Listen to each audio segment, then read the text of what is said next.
기대합니다. 오 주님 그렇게 하실 주님을 기대하며 찬양합니다. 할렐루야 할렐루야 아멘 할렐루야 주님을 기대합니다.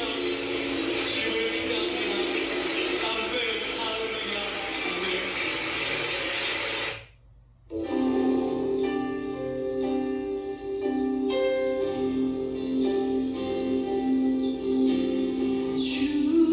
주님 한 분만으로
주님을 더욱 알기 원하네. 내 마음 다해 내 평생의 소원 내 주님 한 분만 간절히 알기 원하네. 내 평생의 소원 내 마음 다하여 주님을 알기 원하네.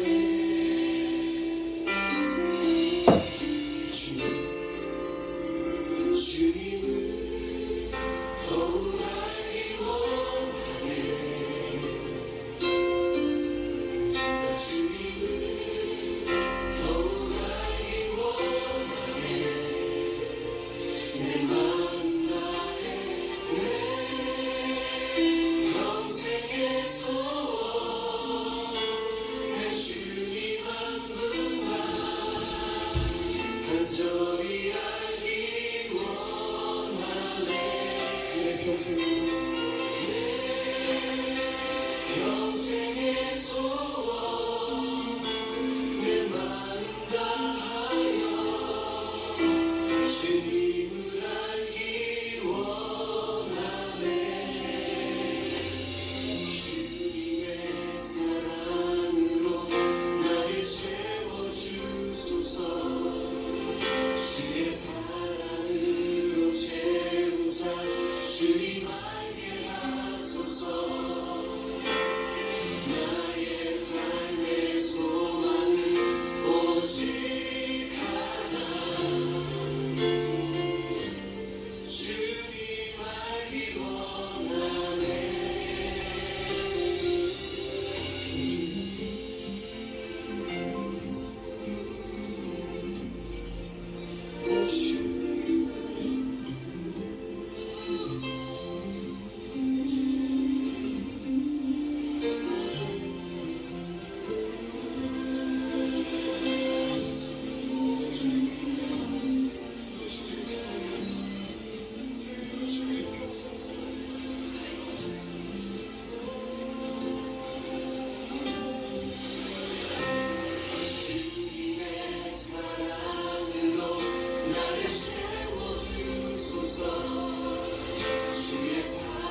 지루하시소서 오늘 지루하시소서 임하시옵소서 할렐루야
결국 내 주와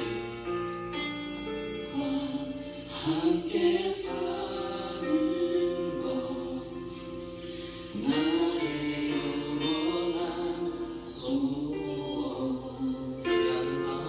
주의 아름다운 안에 사는 나의 영원한 기쁨 결국 내 주님과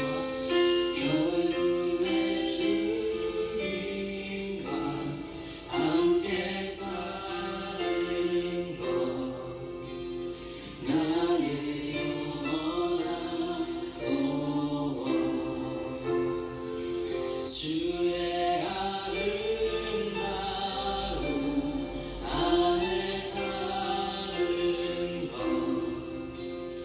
나의 영원한 주의 인자하신 그 사랑이 주의 인자하신 그 사랑이 내 생명보다 나은 위로하시는 주 손길은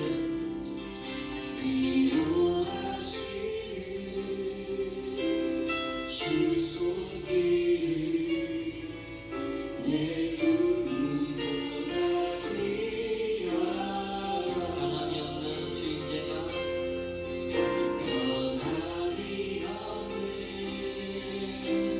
주인제가 내 근심보다 가깝고 주님 흘리신 그 보혈은 주님 흘리신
다시 한번 박수하겠습니다. 할렐루야.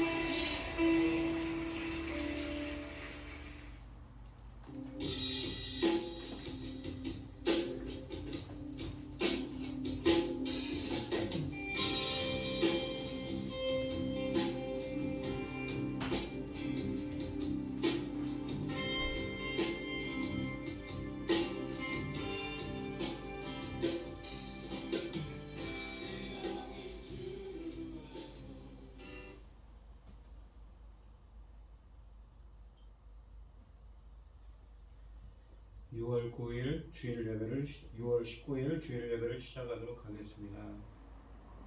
찬송가 40장입니다.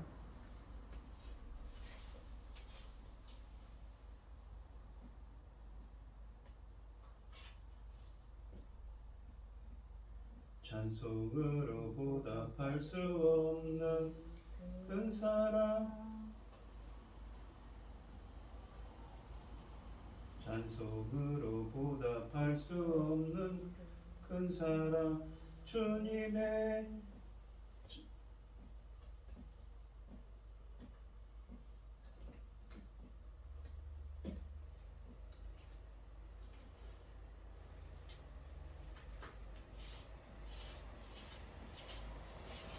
찬송가 38장 하시겠습니다.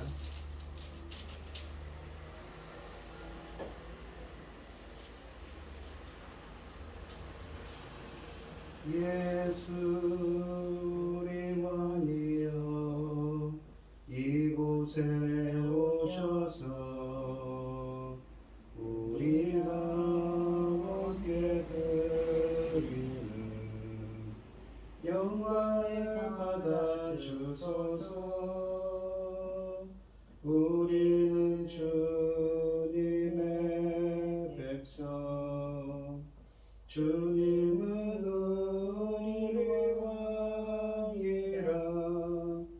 왕이신 예수님 오셔서 찬양하사 다스리소서.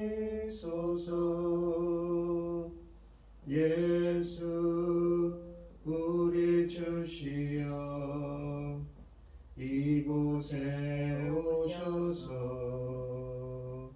우리가 주께 드리는 찬양을 받아 주소서. 우리는 주님의 종들, 주님은 우리 주시라.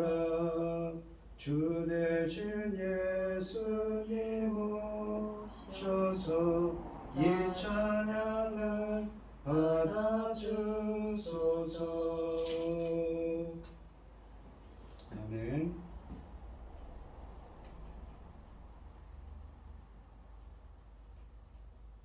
사도신경 하심으로 신앙 고백하시겠습니다.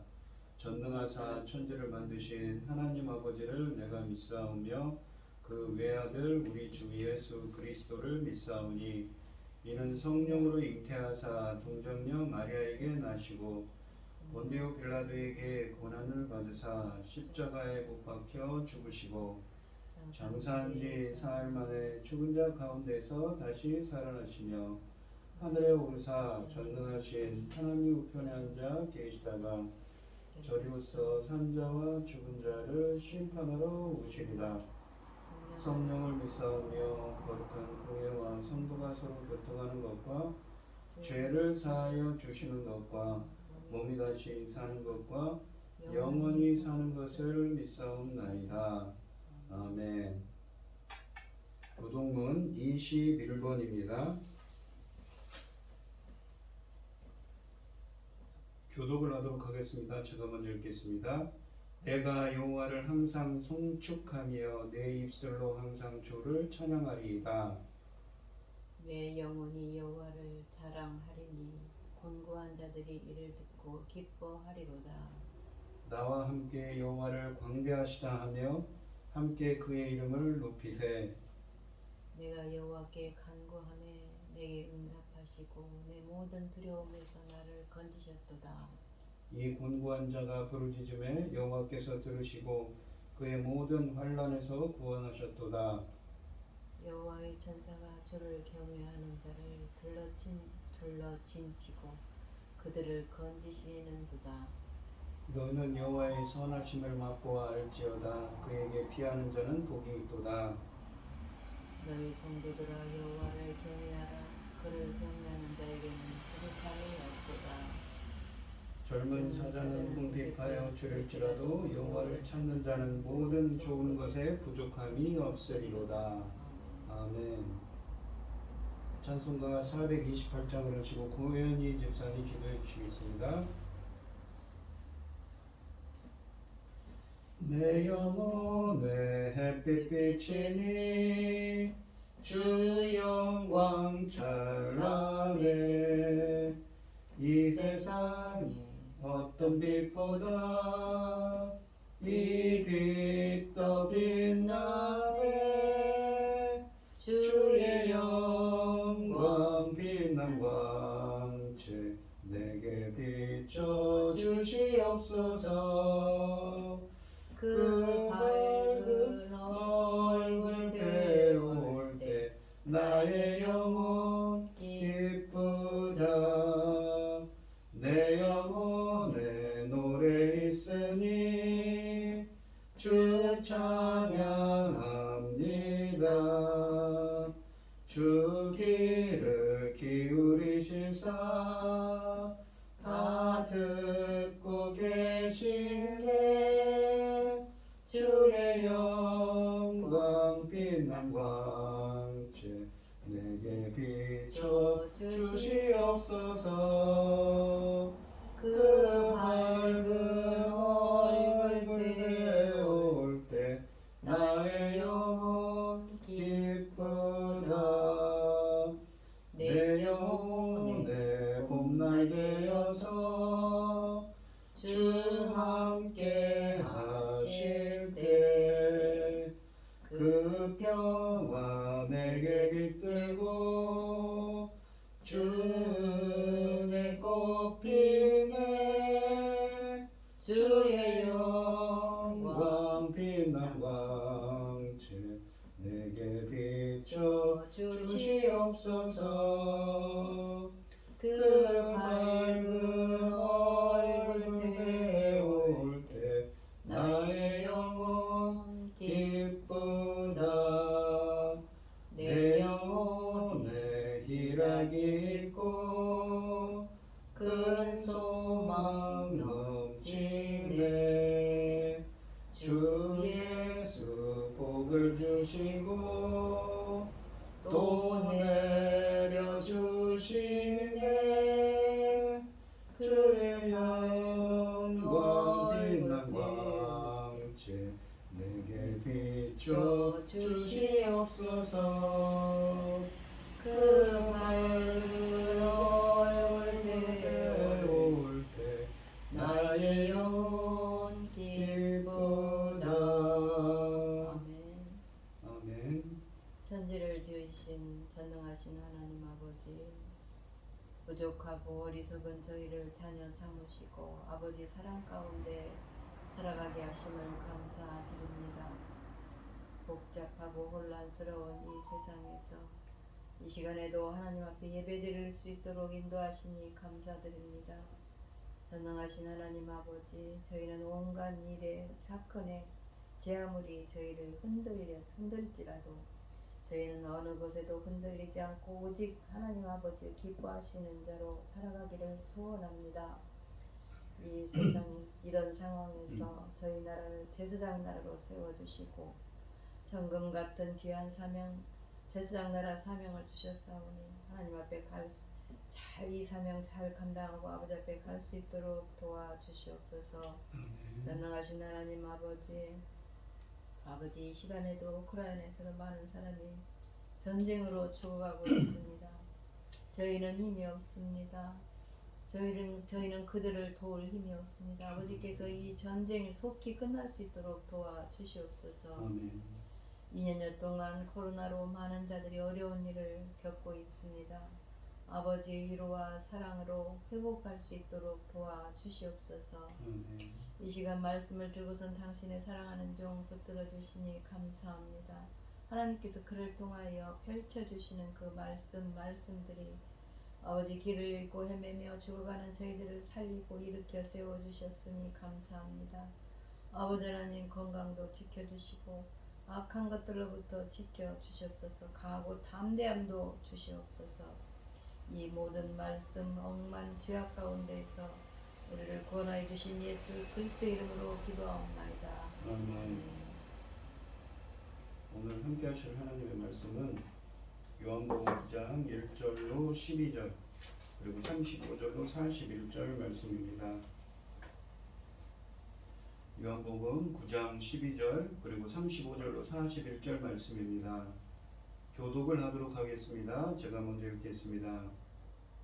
예수께서 길을 가실 때에 날 때부터 맹인된 사람을 보신지라. 제자들이 물어 이르되 라삐여 이 사람이 맹인으로 난 것이 누구의 죄로 인함이니까 자기니까 그의 부모니까.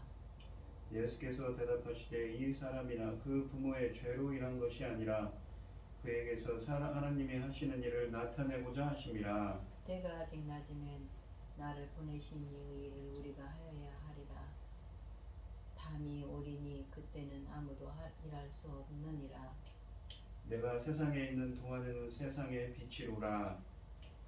이 말씀을 하시고 땅에 침을 뱉어 진흙을 이겨 그의 눈에 바르고 이르시되 실로암 못에 가서 씻으라 하시니 실로암은 번역하면 보냄을 받았다는 뜻이라.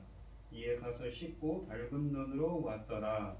이웃 사람들과 전에 그가 거린인 것을 보았던 사람들이 이르되 이는 앉아서 구걸하던 자가 아니냐. 어떤 사람은 그 사람이라 하며 어떤 사람은 아니라 그와 비슷하다 하거늘 자기 말은 내가 그라 하니. 그들이 묻되 그러면 내 눈에 어떻게 떠졌느냐. 대답하되 예수라 하는 그 사람이 진흙을 이겨 내 눈에 바르고 나더러 실로암에 가서 씻으라 하기에 가서 씻었더니 보게 되었노라. 그들이 이르되 그가 어디 있느냐. 이르되 알지 못하노라 하니라. 예수께서 그들이 그 사람을 쫓아냈다는 말을 들으셨더니 그를 만나사 이르시되 네가 인자를 믿느냐. 몇 절이에요? 36절이.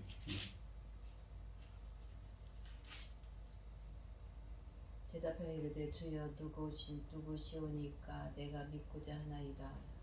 예수께서 이르시되 네가 그를 보았거니와 지금 너와 말하는 자가 그이니라. 이르되 주여 내가 믿나이다 하고 절하는지라. 예수께서 이르시되 내가 심판하러 이 세상에 왔으니 보지 못하는 자들은 보게 하고 보는 자들은 맹인이 되게 하려 함이라 하시니. 바리새인 중에 예수와 함께 있던 자들이 이 말씀을 듣고 이르되 우리도 맹인인가. 예수께서 이르시되 너희가 맹인이 되었더라면 죄가 없으려니와 본다고 하니 너희 죄가 그대로 있느니라. 아멘. 찬송가 257장입니다.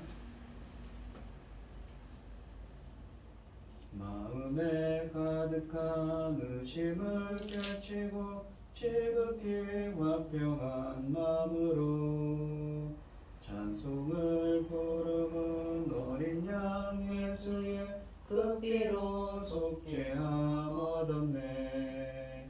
속죄함 속죄함 주 예수 내 죄를 속겠네. 할렐루야 소리를 합하여 함께 찬송하세.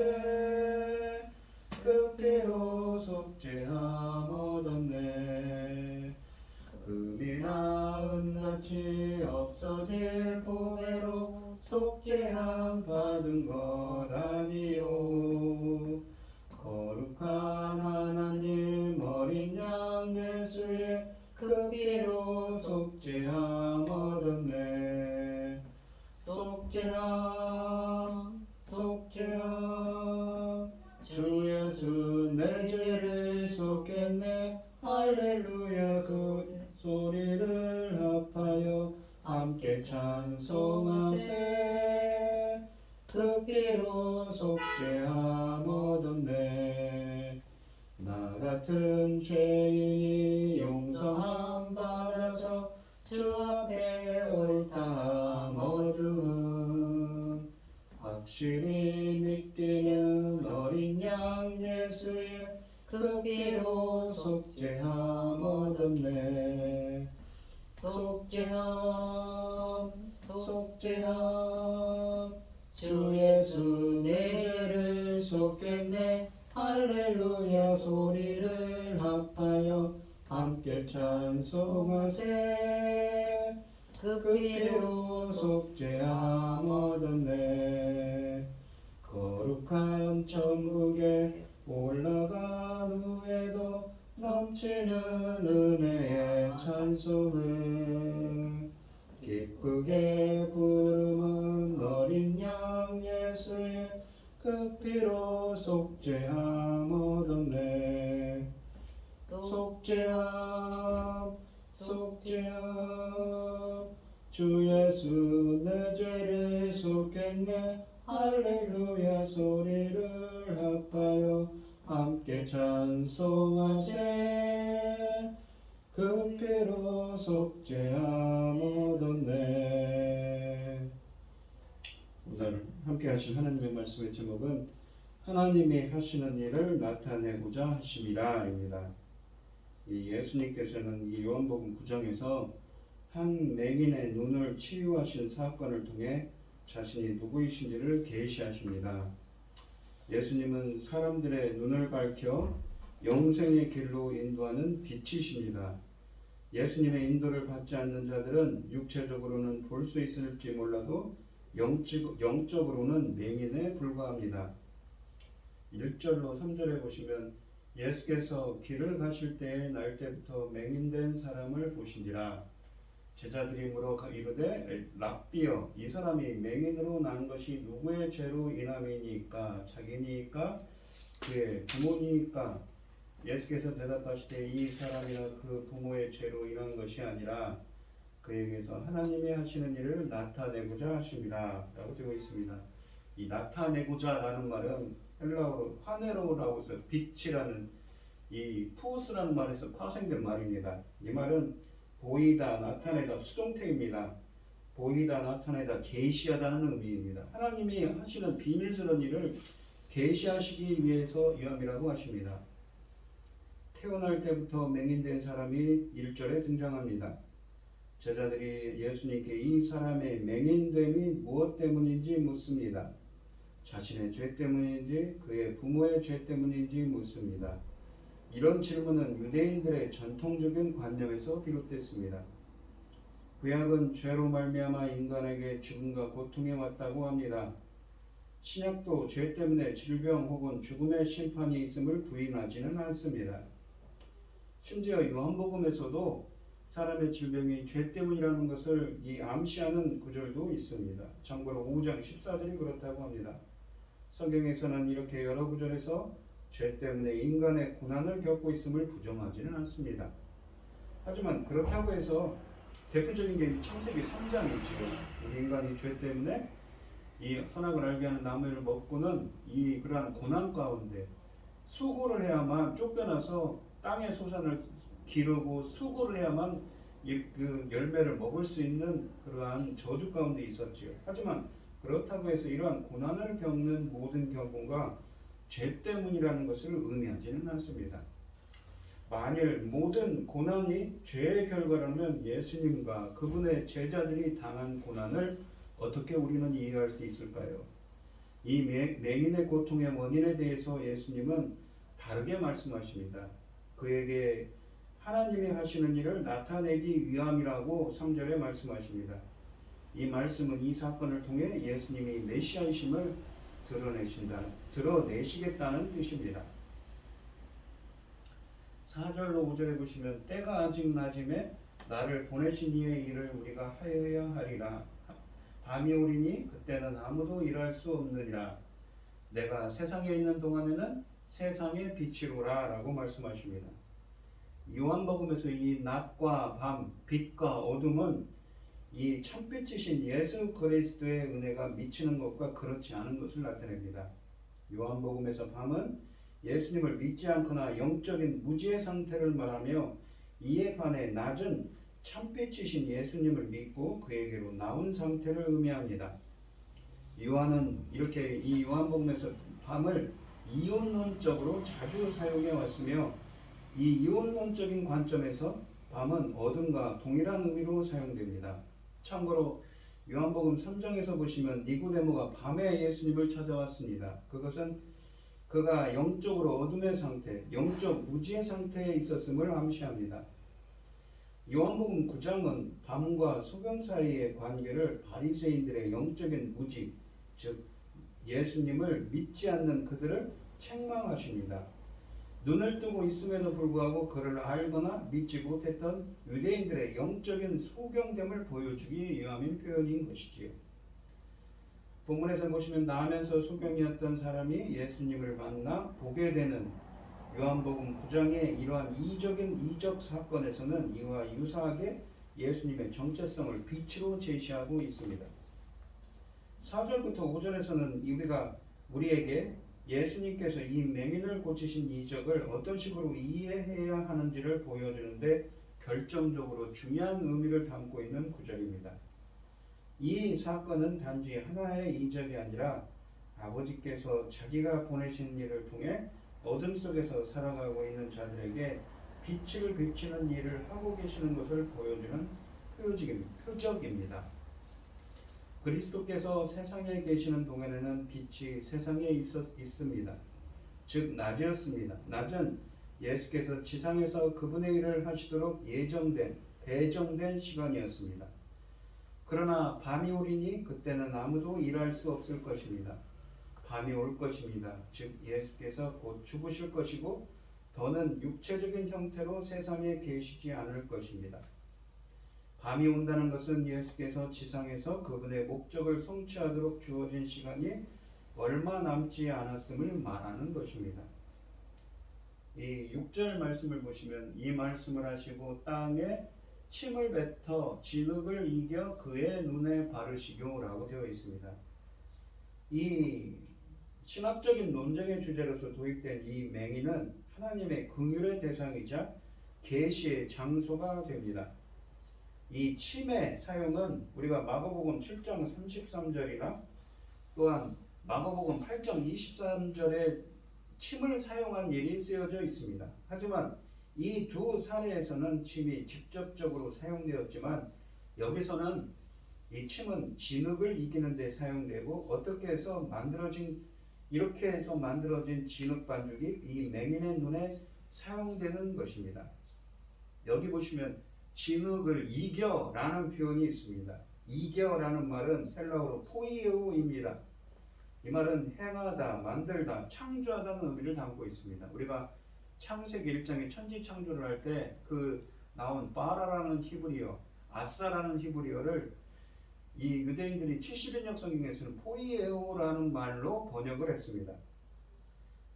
땅에서 진흙을 이기는 행동은 초대교회 교부들에 의해서 자주 창세기 2장 7절에 나오는 흙으로 사람을 창조한 일에 비교되었습니다. 적지 않은 교부들은 그래서 본문이 창세기 2장 7절을 천지 창조한 일을 창조에 관한 일을 암시한다고 해석했습니다. 즉 하나님은 땅의 흙으로 인간을 지으셨기 때문에 여기에서 예수님은 인간의 흙을 사용해서 눈에 부족한 부분을 만들어냄으로써 이것이 창조의 행위라는 것을 보여주었다는 것입니다. 7절 말씀을 보시면 이르시되 실로암 못에 가서 씻으라 하시니 실로암은 번역하면 보냄을 받았다는 뜻이라. 이에 가서 씻고 밝은 눈으로 왔더라 라고 되어 있습니다. 씻고라는 말은 닉토라고 하는 헬라어로서 깨끗하게 하다, 의식에서 결례를 행하다 라는 의미를 담고 있습니다. 밝은 눈이라고 할 때 밝은은 본다는 볼레포라는 헬라어로서 본다는 말입니다. 예수님은 이 약간의 흙에 침을 뱉어 이겨서 진흙을 만들어서 그것을 맹인의 눈에 바른 후에 실로암 못에 가서 씻으라고 명하셨습니다. 요한복음 다른 곳에서도 세모 계열의 이 단어들의 뜻을 설명하곤 하는데 여기서도 마찬가지로 실로암은 보냄을 받았다는 뜻이라는 설명을 덧붙입니다. 실로암은 히브리어로서 이 실로아흐라는 말의 음역인데 이 단어는 샬라흐, 그러니까 보내다라는 동사에서 유래한 것입니다. 이사야 선지자는 이사야서 8장 6절에서 천천히 흐르는 실로암 물이라고 말했습니다. 또한 이 실로암은 다윗성의 남서쪽에 위치해 있었습니다. 실로암 못은 순전히 그 이름 때문에 주목을 받은 것일 수 있습니다. 왜냐하면 그 못이 보냄을 받았다는 이름으로 불렸던 것처럼 예수님은 진정한 의미에서 보냄을 받은 자였기 때문입니다. 그러니까 요한복음 20장 21절에 보시면 예수께서 또 이르시되 너희에게 평강이 있을지어다. 아버지께서 나를 보내신 것 같이 나도 너희를 보내노라 라고 말씀하십니다. 그래서 이 유대교와 기독교의 해석자들은 둘 다 실로암과 비슷한 단어가 나오는 이 창세기 49장 10절을 메시아적인 관점에서 또한 이해하기도 합니다.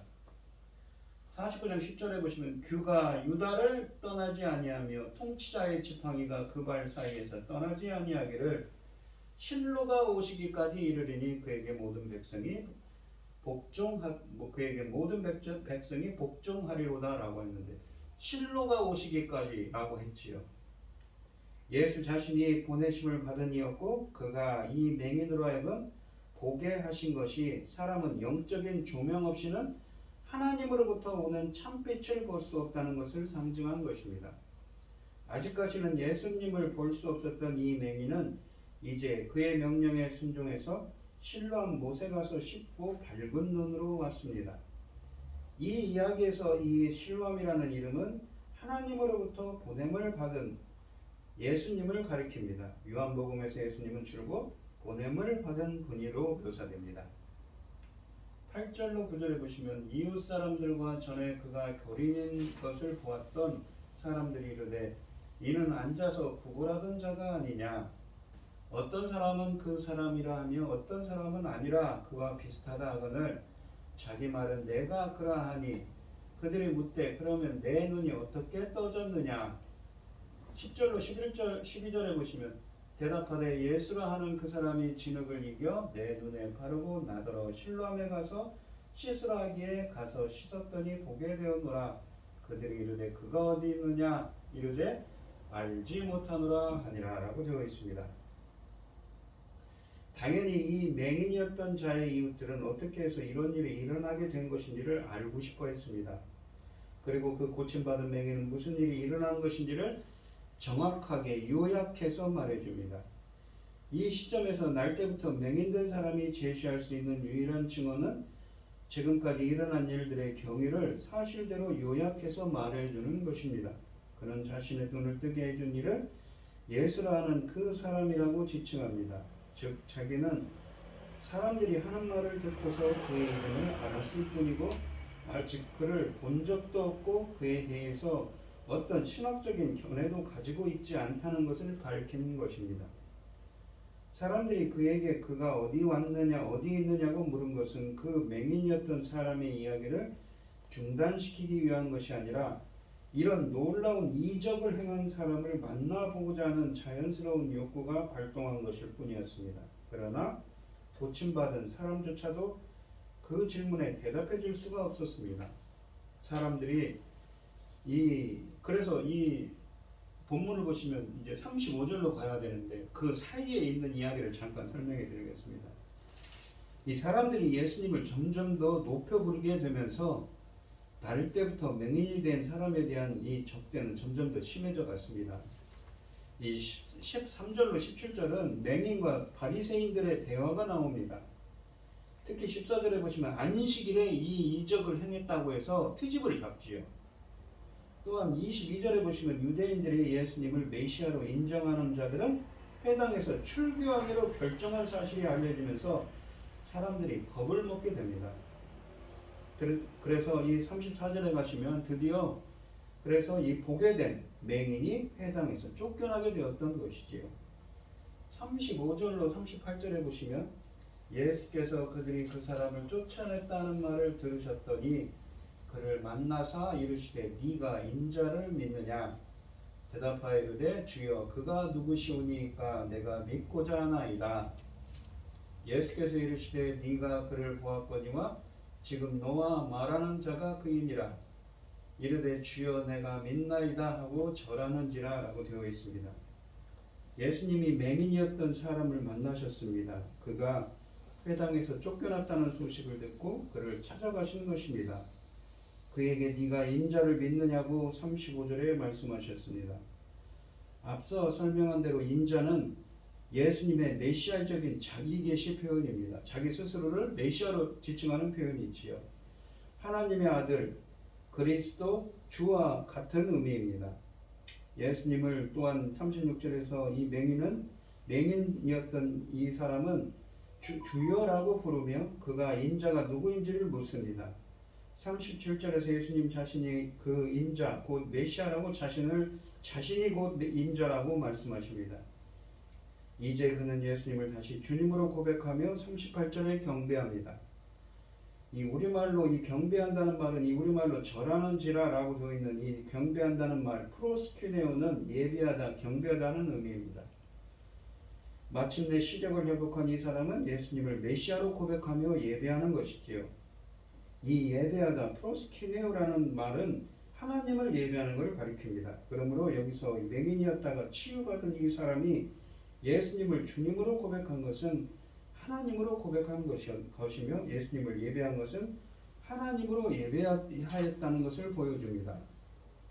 맹인이었던 사람의 이러한 고백은 부활하신 예수님을 만난 도마의 고백 20장 28절 말씀과 견줄만 합니다. 결국 이 9장 앞부분에 나오는 하나님이 하시는 일의 결론을 여기서 발견할 수가 있습니다.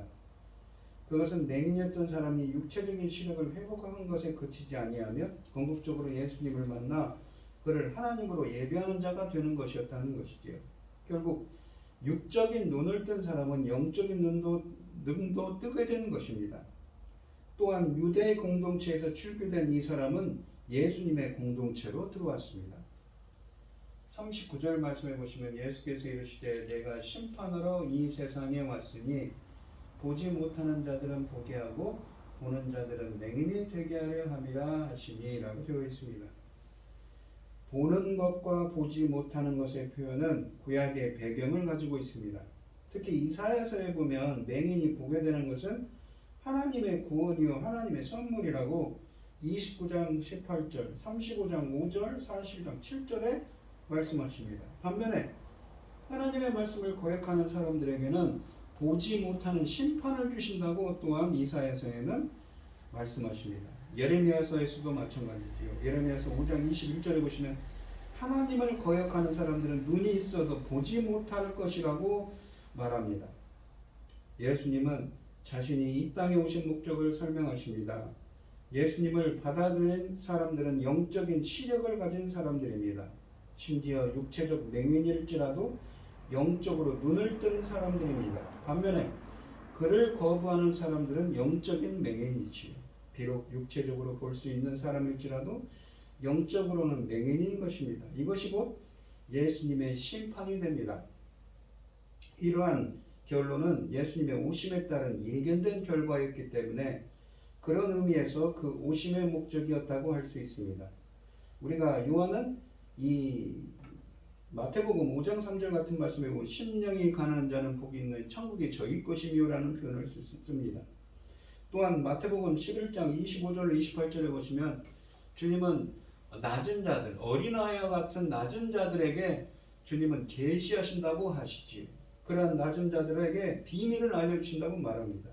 그래서 우리는 교만을 버리고 자기를 낮춰야 됩니다. 겸손해야 되는 것이죠. 이렇게 겸손히 영적으로 자신이 눈멀었음에 대해서 솔직하게 시인하는 사람들이 예수님으로 말미암아 영적으로 뜨게 되고 참된 계시를 받은 자들의 된다는 것을 우리는 다시 한번 이 본문을 통해서 알게 됩니다. 하나님을 예배하는 자는 하나님을 알게 되고 그래서 하나님의 성품을 담는 자가 됩니다. 하나님을 보고 그의 말씀을 들으며 그의 영광을 드러냅니다. 창배치신 예수님을 따르며 그의 자녀들이 되며 그리고 빛을 비추게 된다고 성경에서는 말씀하고 있습니다. 40절에 보시면 바리새인 중에 예수와 함께 있던 자들이 이 말씀을 듣고 이르되 우리도 맹인인가? 라고 되어 있습니다. 바리새인 중에 예수와 함께 있던 자들이 이 말을 듣고 우리도 맹인인가?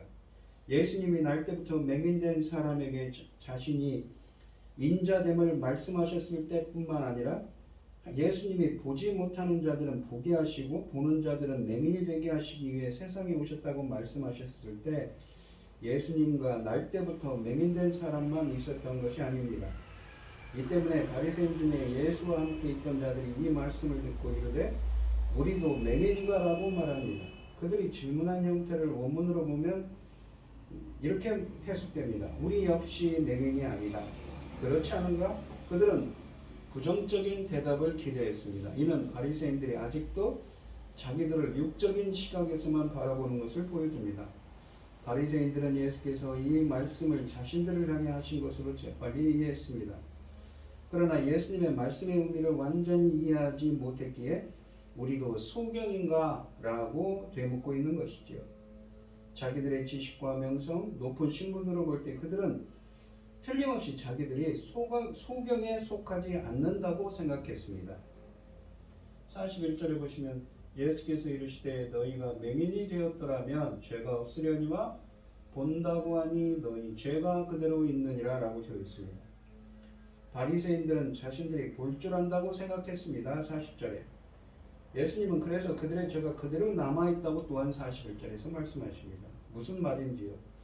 자신들의 영적인 무지를 자각하고 빛이신 예수님께로 나온다면 그들은 영적으로 눈을 떴을 것입니다. 그러나 그들은 본다고 생각하고 예수님께 나아오지도 예수님을 받아들이지도 않았습니다. 그러므로 그들은 여전히 어두운 가운데 있는 자요 영적 맹인입니다. 그들은 죄인 그대로 있는 것입니다. 그들은 육체적으로 눈뜬 자들이나 영적으로는 눈먼 자들이었던 것이지요. 눈뜬 소경인 것입니다. 바리새인들은 영적 소경이었습니다. 육적 장애자는 이 땅에서 일시적으로 고통을 당하지만 이러한 영적인 소경들인 장애자들은 영원한 고통을 당합니다. 그러므로 우리는 영적인 장애자에 관심을 가지고 복음을 전해야 하는 것이지요. 우리가 이 본문을 보시면 이 요한복음 말씀을 보시면 상당히 깊은 말씀인데 이 요한복음의 20장 31절에 보면 이 요한복음을 기록한 목적을 이렇게 설명합니다. 오직 이것을 기록하면 너희로 예수께서 하나님의 아들 그리스도이심을 믿게 하려 함이요 또 너희로 믿고 그 이름을 힘입어 생명을 얻게 하려 하심이라 라고 기록하여 있습니다. 그러니까 이 요한복음 9장도 이 예수님께서 메시아이심을 드러내는 말씀이라는 것이지요. 이 4절 5절에 보시면 이렇습니다.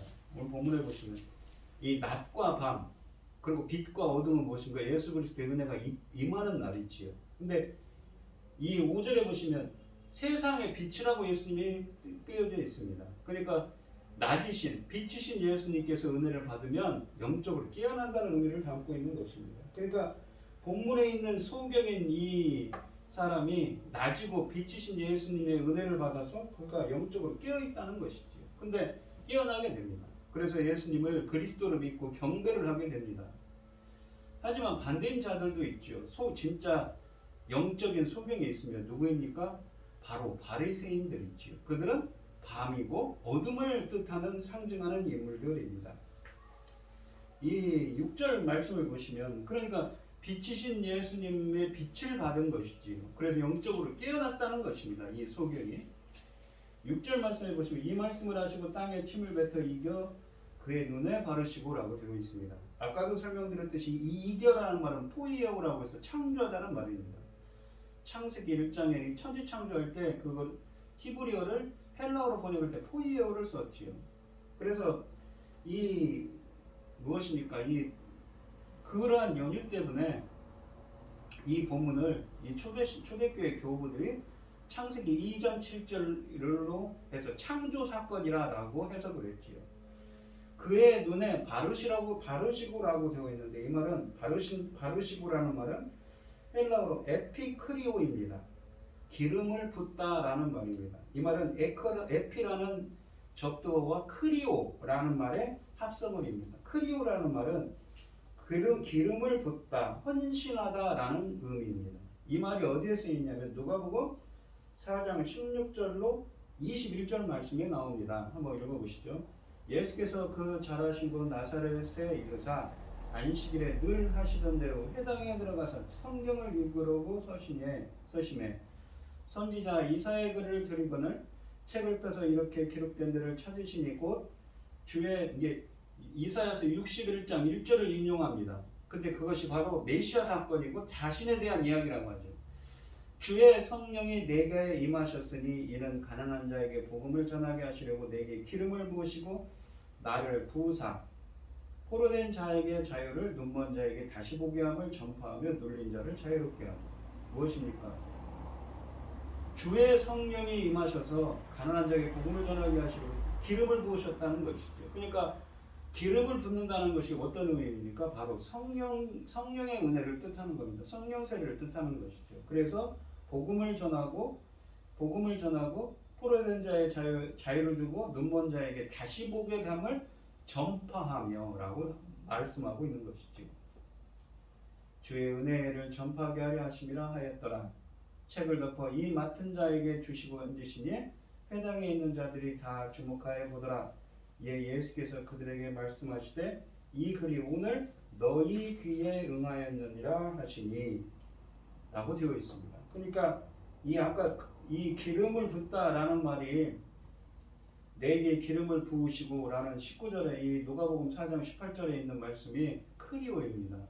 에피크리오. 그러니까 기름을 붓다는 것은 성령을 부으심을 의미합니다.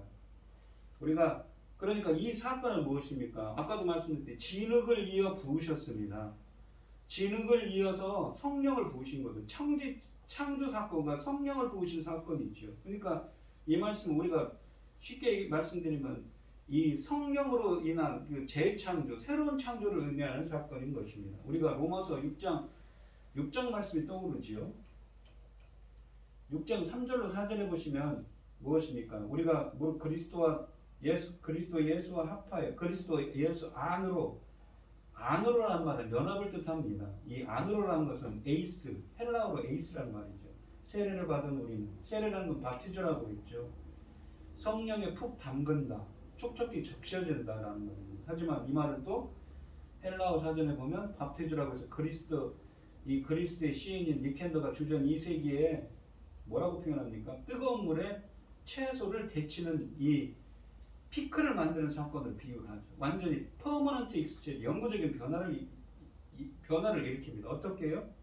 예수 그리스도 안에서 세례를 받은 우리는 그와의 죽으심과 합하여 그부심 안으로 세례를 받습니다. 죽으심이 하나 부활하심이 하나죠. 그래서 세례를 받음으로 그와 함께 장사되었나니 아버지의 영광으로 말미암아 그리스도를 죽은 자 가운데서 살리신 것 같이 이 그리스도를 죽은 자 가운데서, 죽은 자가 보시면 네크로스라고 해서 영적으로 죽은 자 가운데서 에게로 살리신 것 같이 우리를 또한 새로운 생명 가운데 행하게 하려 하시네.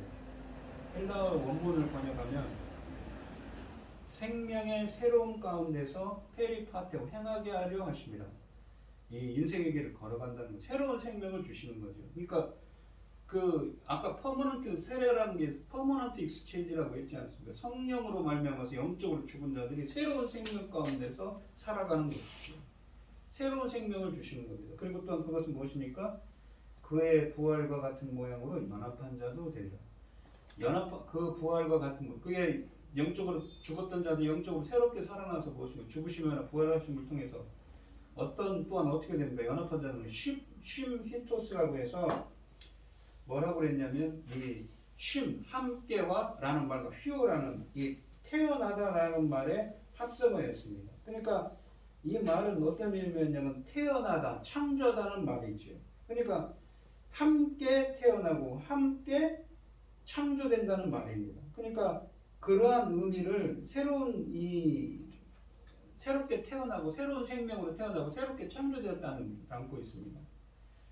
우리가 요한복음 20장 22절에 보시면 십자가에서 죽으시고 부활하신 예수님께서 그들을 향하사 숨을 내쉬며 이르시되 성령을 받으라 그러시죠. 숨을 내쉬며 라는 말이 엠프 휘사오였습니다. 엠프 휘사오는 엔이라는 헬라 아멘 더하기 휘오라는 말이 합성어인데 휘오라는 말 아까 여기 했었죠?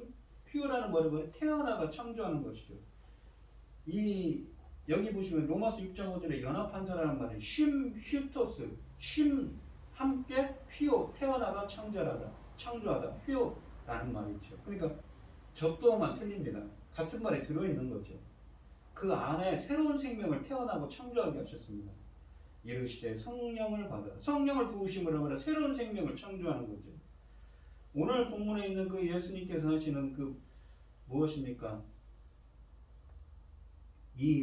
거기서 이 진흙을 이겨서 무엇입니까? 침으로 진흙을 이겨서 바른 사건. 그것이 바로 이걸 뜻하는 것입니다. 새로운 생명을 성령을 통해서 성령을 부으심으로 새로운 생명을 통해서 새로운 창조죠.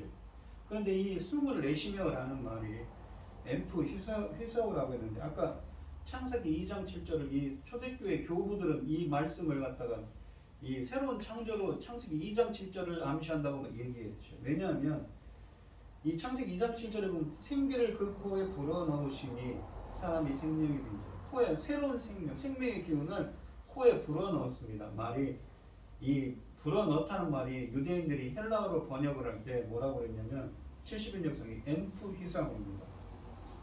요한복음 20장 22절에 숨을 내쉬니. 그러니까 우리 인간들이 이런 거죠. 우리 인간들이 어떻습니까? 이 천지창조를 할 때는 영원한 생명을 갖고 태어났어요. 그 안에 무엇입니까? 이 성령, 그러니까 성령을 불어넣으심으로 영적인 자였습니다. 성령이 함께하는 자였죠.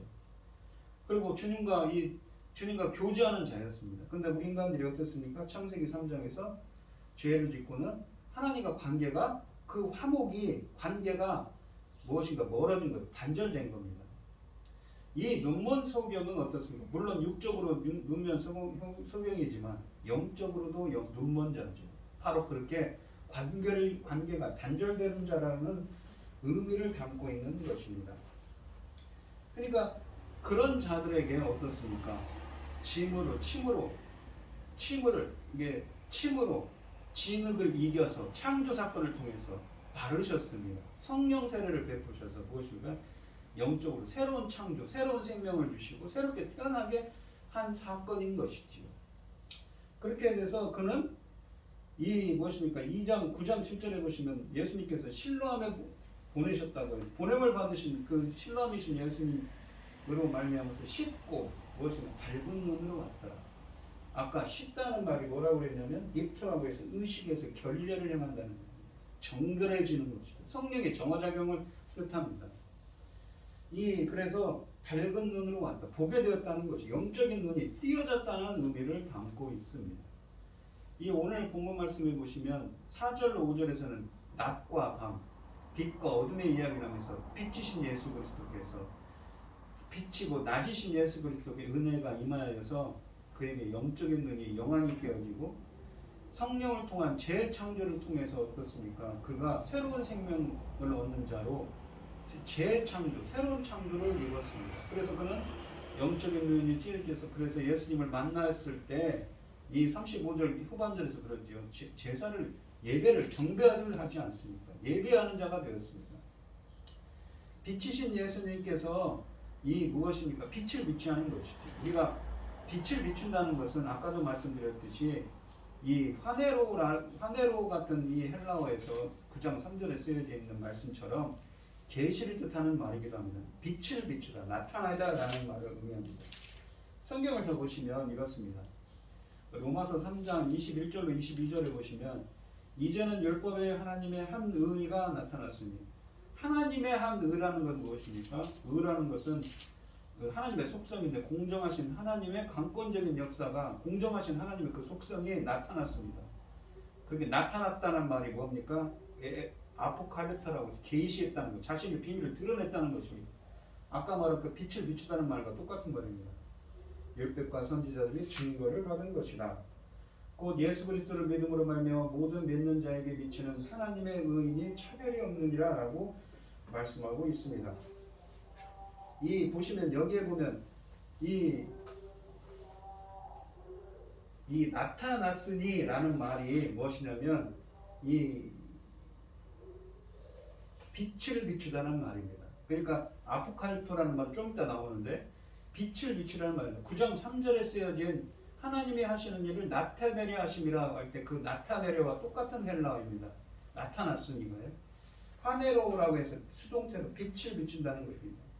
빛이다, 나타내다, 계시한다는 의미입니다. 왜냐하면 이 로마서 1장 16절로 로마서의 전체 구절을 통해서 보시면 로마서 3장 21절로 22절은 왜 이런 말을 하냐면 로마서 1장 16절로 19절에 있었던 이야기를 설명을 하면서 바로 하나님의 의가 나타나서 믿음에 이르지 않냐 라고 설명을 하는 겁니다. 뭐냐면 1장 16절에 모든 믿는 자에게 구원을 주시는 하나님의 능력이라고 합니다. 복음은. 근데 복음에는 하나님의 의가 나타났다고 하죠. 그러니까 아까 이 보시면 3장 21절에 율법에 하나님의 의가 나타났으니 똑같은 의미를 담고 있는 말입니다. 근데 1장 17절에 먼저 이야기했어요. 하나님의 의가 나타나서 아포칼리토 계시를 했어요. 공정하신 하나님의 강권적인 역사가 비밀을 드러내고 나타냈어요. 그래서 믿음으로 믿음에 이르게 하느니 기록된 바 오직 의인은 믿음으로 말미암아 살리라 함과 같으니라. 그런데 그렇게 되어서 믿게 되고 오직 의인은 믿음으로 말미암아 살리라라고 합니다. 그런데 하나님의 진노가 불의를 먹는 자에게는 어떻게 나옵니까? 하나님의 진노가 나타나죠. 나타난다는 말이 무엇입니까? 여기 나오는 이 1장 18절에 나오는 이 나타낸다라는 말이 무엇이냐면 아포칼리토입니다. 계시한다는 것이지요. 근데 계시하는데 이는 그 하나님을 알만한 것들이 에피그노스코, 기노스코 알다라는 말입니다. 그들 속에 보임이라 하나님을 알도록 그들 속에 보였어요. 보임이라는 말이 뭐냐면 화네이로스라고 해서 푸오스라는 빛에서 유사한 말이에요. 화네로가 유사한 말입니다. 그들 속에 빛을 비췄어요. 계시를 해줬어요. 그래서 알게 되는 거죠. 하나님께서 이를 그들 속에 그들에게 보이셨느니라. 보이셨느니라는 말이 화네로입니다. 빛을 비추다의 수동태죠. 그래서 계시를 했다는 의미입니다. 그래서 그들은 하나님을 알게 됐죠. 그러니까 뭡니까? 강권적인 역사가 나타난 거죠. 그 강권적인 역사가 계시를 해서 나타나서 믿음으로 믿게 됐는데 진노는 하나님 악을 행하는 자에게는 그렇게 하나님의 진노가 나타난 거죠. 그 강권적인 하나님의 의가. 근데 이는 그들에게 이렇게 계시를 해줬다는 의미입니다. 그 말을 또 쓰고 있는 것이죠. 마치 무엇이냐면 본문에 있는 것처럼 빛이신 9장 5절에 예수님이 자신을 빛이라고 얘기하지 않습니까? 빛이신 예수 그리스도께서 요한복음 1장 9절과 12절에서 참빛, 그러니까 예수 그리스도 세상에 와서 각 사람에게 비추는 빛이 있었느니 오늘 본문에 있는 마치 그 눈먼 소경처럼 말입니다. 날 때부터 눈먼 소경에 빛을 비춰서 영적인 눈이 끼어지고 12절에 영접하는 자, 곧 그 이름을 믿는 자가 된 것입니다. 그래서 그는 새로운 생명으로서 성령 세례를 통하여서 성령의 기름 부음을 통하여서 어떻습니까? 새로운 창조가 되어지고 새로운 생명을 얻고 무엇입니까? 예수 그리스도를 믿는 자가 되고 영적으로 깨어나서 어떤 자입니까? 주님께 예배하는 자가 되었다는 것이지요. 이 생명의 빛이신 주님이 새로운 창조, 계시를 해주셔야만 주님이 열어주셔야만 영안이 열리고 그리고 그 영적인 일들을 보게 되었습니다. 그러니까 이 본문에 있는 이 누구입니까? 이 눈먼 소경, 날 때부터 눈먼 소경은 그러한 은혜를 받은 자였죠. 그리고 그러한 은혜를 베풀 수 있는 자가 누구입니까? 인간의 죄로만 관계가 멀어졌는데 영적인 눈을 띄워주는 자가 바로 빛이신 예수님이라는 것이지요. 본문은 눈먼 소경에게 메시아이신 예수님이 빛을 비추고 영적으로 깨어나게 하시며 성령을 부어 부으셔서 새로운 창조를 해주시고 새로운 생명을 얻게 해주시는 것임을 본문을 통해서 우리는 알게 됩니다. 우리 성도님도 참빛이신 그 예수 그리스도의 은혜가 임할 때 이러한 은혜가 임한다고 이 요한을 통해서 주님은 말씀하고 계신 것이지요. 참빛이신 예수 그리스도 빛을 비춰주셔서 우리들도 이러한 은혜가 함께하고 이러한 생명을 얻고 영적으로 깨어나게 해달라고 간절히 기도하는 간구하는 여러분들이 되시기를 축원드리겠습니다. 기도하겠습니다. 한 말씀만 더 드리면 무엇이 중요합니까? 바로 이러한 은혜는 어떤 사람들에게 임한다고 그랬죠? 로마서 2장 7절처럼 참고 선을 행하고 영광과 존귀함과 썩지 않음을 구하는 자들이죠. 또한 마태복음 11장 25절 27절에 있는 것처럼 어린아이들처럼 겸손한 자라고 그랬죠. 그런 자들에게 바로 이러한 은혜가 임합니다. 성경에서 말하는 겸손이 무엇입니까? 바로 영적인 것에 갈급한 자들이 하나님의 은혜를 구하고 하나님의 뜻을 구하고 하나님께 기도하고 하나님의 말씀을 붙잡고 사는 자들입니다. 우리 성도님들도 그런 자들이 되게 해달라고 기도하시고 그래서 빛을 비추시는 그 예수 그리스도의 은혜가 임해서 영적으로 깨어나는 그러한 은혜가 함께하는 여러분들이 되시기를 축원드리겠습니다. 기도하겠습니다. 하나님 아버지 감사합니다. 오늘 주신 말씀에서 날 때부터 소경된 자를 주님은 진흙을 침에 이겨서 침을 뱉어 진흙을 이겨 눈에 바르시자 그는 눈을 뜨게 되었고 실로한 무엇에 씻게 되어서 눈을 뜨게 되었습니다. 바로 빛이 참빛이신 예수 그리스도를 만나서 그 빛으로 말미암아 영적인 눈이 깨어지고 성령의 은혜를 통하여서 새로운 생명을 얻었다고. 그래서 예수 그리스도를 믿는 자가 되어서 예수님을 경배하는 자, 예배하는 자가 되었음을 본문을 통해서 알게 됩니다. 우리 인간들은 하나님 죄 때문에 하나님과의 관계가 멀어져서 영적인 소경된 자지요. 주님, 저희들이 정말 참고 선을 행하고 영광과 존귀함과 썩지 않냐만 구하는 자, 겸손한 자가 되었을 때 되도록 역사해 주시옵시고 그러한 자가 되었을 때 주님께서 참빛이신 예수 그리스도의 그 빛을 비춰주셔서 영적으로 깨어나는 은혜, 본문에 있는 것처럼 성령 세례로 말미암아서 새로운 생명과 새로운 창조의 은혜가 함께할 수 있도록 주님 역사하시고 인도하여 주시옵소서. 이 모든 말씀 거룩하신 예수님 이름으로 기도합니다. 아멘. 찬송가 366장입니다. 어두운 내 눈 밝히사 진리를 보게 하소서. 진리의 열쇠 내게 주사 참빛을 찾게 하소서. 깊으신 뜻을 알고자 엎드려 기다리오니 내 눈을 뜨게 하소서. 성령이여 막혀진 내 귀 여시사 주님의 귀한 음성을 이 귀로 밝히 들을 때에 내 기쁨 한량 없겠네. 기쁨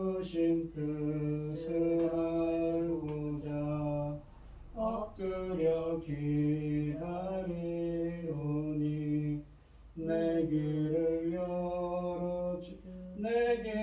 열어 주소서. 성령이여 봉해진 내 입 여시사 복음을 널리 전하고 차가운 내 맘 녹여주사 사랑을 하게 하소서. 깊으신 뜻을 알고자 엎드려 기다리오니 내 입을 열어 주소서. 성령이여. 아멘. 기도하겠습니다. 우리에게 모든 것을 주신 하나님 참 감사드립니다. 이 시간 하나님께서 주신 많은 은혜와 사랑에 감사드리며 주님께 귀한 예물을 드리는 손길들이 있습니다. 드려지는 손길마다 주님께서 기억해 주시고 하나님의 기뻐하시는 뜻을 행할 수 있도록 빛을 비춰 주시옵소서.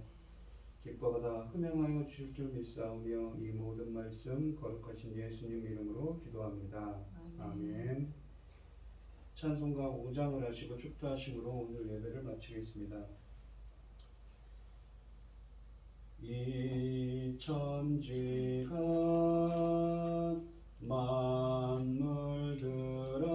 만물들아 복 주시는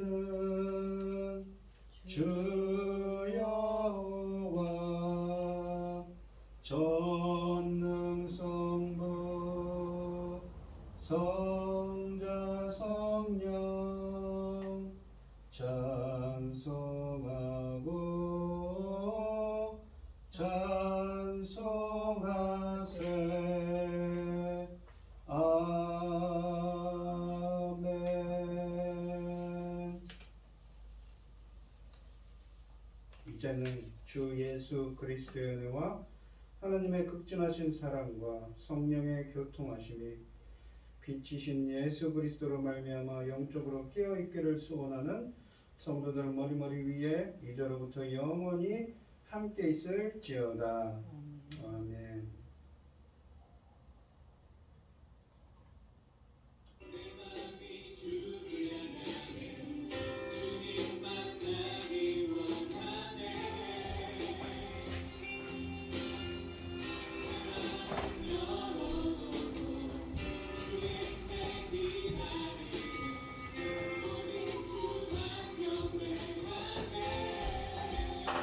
목사님 오늘은 말씀 더블 pompo.